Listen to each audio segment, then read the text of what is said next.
नमस्कार. मालमत्ता खरेदी केली, पण सगळा कागदोपत्री व्यवहार पूर्ण व्हायच्या आतच समजा खरेदीदाराचा मृत्यू झाला, तर त्या मालमत्तेचं काय होतं, म्हणजे त्या हक्कांचं पुढे काय होतं? हा अनेकांना पडणारा प्रश्न आहे. बरोबर. आणि हा प्रश्न वाटतो तितका साधा नाहीये.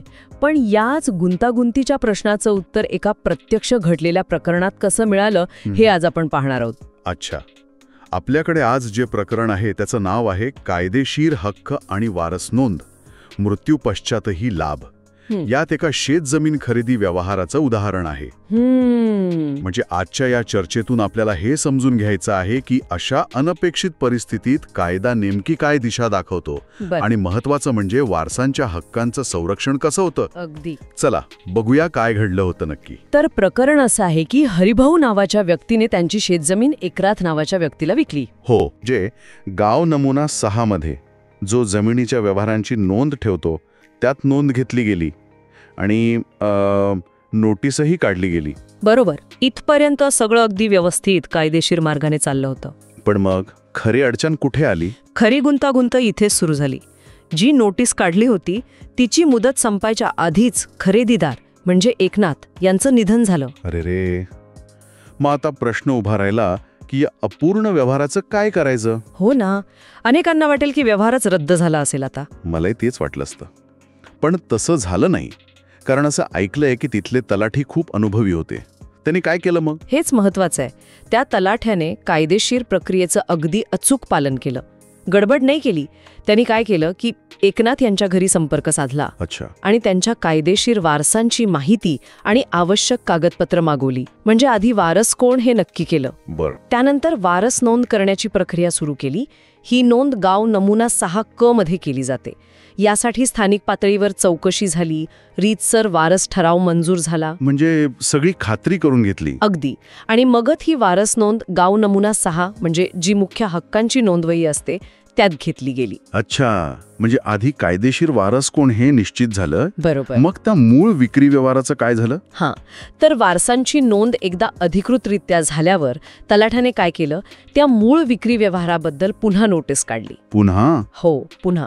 पण यावेळी ती नोटीस फक्त हरिभाऊंना नाही तर एकनाथच्या आता कायदेशीररित्या निश्चित झालेल्या वारसांनाही बजावण्यात आली. अच्छा. म्हणजे आता वारस सुद्धा या व्यवहारात कायदेशीर पक्षकार झाले. बरोबर. अगदी बरोबर. मग पुढे अंतिम निर्णय कसा झाला? मंडल अधिकाऱ्यांची काय भूमिका होती यात? तर पुन्हा जी नोटीस दिली त्या मुदतीत कुणाची हरकत आली नाही. मग मंडल अधिकाऱ्यांनी सगळी कागदपत्र तपासली. त्यांना खात्री पटली की सगळी प्रक्रिया अगदी योग्य आहे. आणि मग त्यांनी एक खूप महत्वाचा शेरा नोंदवून फेरफार म्हणजे मालमत्ता हक्कांमधला तो अधिकृत बदल प्रमाणित केला.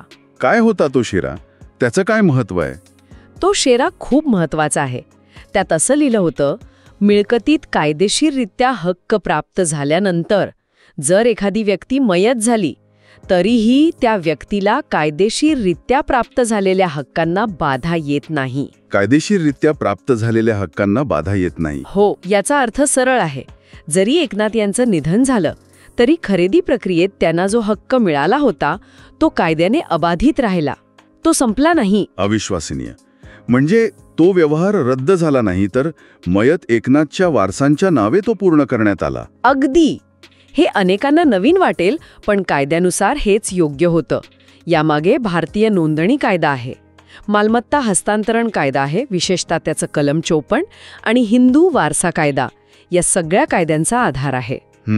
त्यात नव्हते तरी त्यांनी जी कायदेशीर प्रक्रिया सुरू केली होती त्यातून मिळालेले हक्क त्यांच्या मृत्यूनंतरही कायम राहिले आणि ते त्यांच्या वारसांना मिळाले. बरोबर. मालमत्ता व्यवहार करताना ही गोष्ट लक्षात ठेवणं किती महत्त्वाचं आहे, नाही का? निश्चितच. यातून कायद्याचा एक मोठा उद्देश स्पष्ट होतो. तो म्हणजे अशा अनपेक्षित घटना घडल्या तरी कायदेशीर हक्कांचं सातत्य टिकवून ठेवणं आणि वारसांना संरक्षण देणं. अगदी. यामुळे काय होतं की व्यवहार अर्धवट राहत नाही आणि वारसांना त्यांचा हक्क मिळतो, न्याय मिळतो. तर आजच्या चर्चेचा सार असं म्हणता येईल की मालमत्ता खरेदीची प्रक्रिया सुरू झाल्यावर पण ती पूर्ण होण्याआधीच जर खरेदीदाराचा मृत्यू झाला तर खरेदीतून मिळालेले कायदेशीर हक्क संपत नाहीत. बरोबर.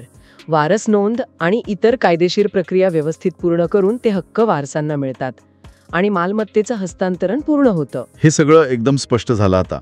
धन्यवाद. पण जाता जाता एक विचार मनात येतोय, तो मांडायला हवा. हां, नक्कीच. हे बघा, या प्रकरणात काय होतं की मालमत्ता होती शेत जमीन आणि वारस कोण याबद्दल काही वाद नव्हता, ते स्पष्ट होतं. हो. पण विचार करा, जर मालमत्ता शहरातली एखादी फ्लॅट असती किंवा एखादी व्यावसायिक जागा असती किंवा समजा वारसा हक्कावरूनच कुटुंबात वाद असते, तर हीच प्रक्रिया किती गुंतागुंतीची झाली असती. खरंय. कायद्याची दिशा जरी तीच असली तरी व्यावहारिक अडचणी नक्कीच वाढल्या असत्या. हो ना. त्यामुळे अशा परिस्थितीत काय काय वेगळे अडचणी येऊ शकतात यावरही विचार करायला हरकत नाही. नक्कीच. हा एक महत्वाचा मुद्दा आहे पुढील विचारासाठी.